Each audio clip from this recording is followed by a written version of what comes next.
Hey yo, c'est Culture Chronique. J'espère que vous allez bien.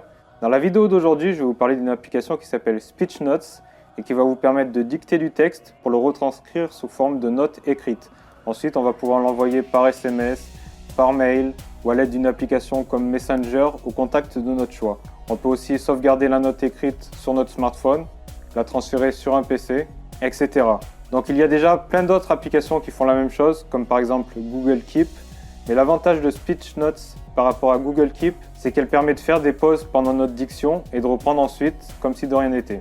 Alors l'application Speech Notes utilise le moteur vocal de Google, ce qui est plutôt bien parce que je pense que c'est ce qui se fait de mieux dans ce genre. Elle est disponible directement sur le Play Store, mais pour ceux qui ont un appareil iOS, il existe plein d'applications du genre. Vous pouvez taper Speech Notes ou diction de texte et vous trouverez ça sur l'App Store. Ensuite, on va l'ouvrir.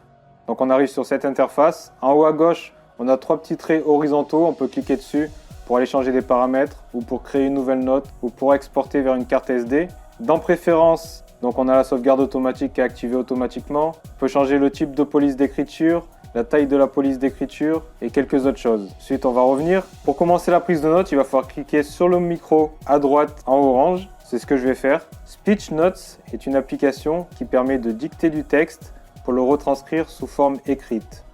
Une fois retranscrit, le texte peut être envoyé sous forme de notes par SMS, par mail ou à l'aide d'une application par exemple comme Messenger.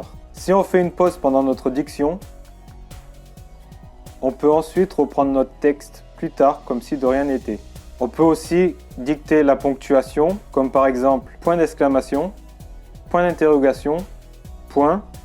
Mais il y a certains signes de ponctuation que je n'ai pas réussi à faire fonctionner, comme par exemple les deux petits points, point virgule, qui s'affichent sous forme de texte. Donc là, vu que j'avais fini le texte, j'ai rappuyé sur le bouton et maintenant on peut cliquer sur la petite flèche en haut vers la droite pour l'envoyer à qui on veut. Donc on peut l'envoyer avec une application du style EasyJoin. On peut le copier dans le presse-papier, on peut l'envoyer par SMS, par Facebook, par Messenger, par tweet, etc. Donc c'est tout pour aujourd'hui, j'espère que cette vidéo vous aura plu. Vous pouvez la partager sur les réseaux sociaux, vous abonner gratuitement à ma chaîne, mettre un petit pouce bleu, ça aide grandement au référencement de la vidéo. Visitez culturechronique.fr et mon Facebook et mon Twitter. Sur ce, passez une bonne journée et à une prochaine vidéo. Ciao ciao!